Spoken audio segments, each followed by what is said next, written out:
Victoria's police, prisons and the Department of Human Services stand accused of putting the interests of sex offenders above those of vulnerable children. The Victorian Ombudsman has found that 700 children were allowed to spend unsupervised time with known child molesters, and that in at least one case a child was actually assaulted.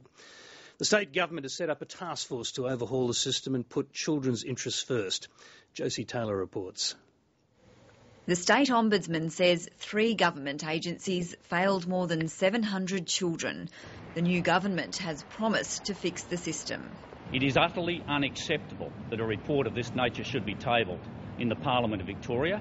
Last year, police admitted they'd failed to alert child protection to nearly 400 registered sex offenders who'd had unsupervised contact with over 700 children. At least one of those children was sexually abused as a result.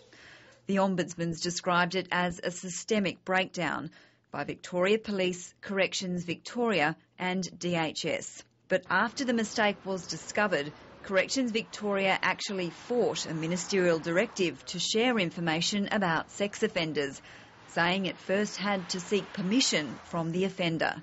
The Ombudsman found Corrections Victoria opted to place the rights of registered sex offenders over the rights of vulnerable children, and he found police and DHS went along with that position. Corrections Victoria refused to answer questions about why it ignored a ministerial directive and placed the rights of sex offenders above those of children. In a statement, Commissioner Bob Hastings said critical information is now passed on within 24 hours. For its part, Victoria Police blames a lack of money for its mismanagement of registered sex offenders.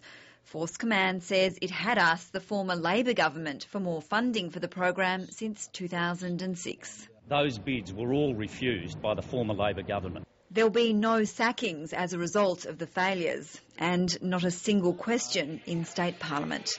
Josie Taylor, Lateline.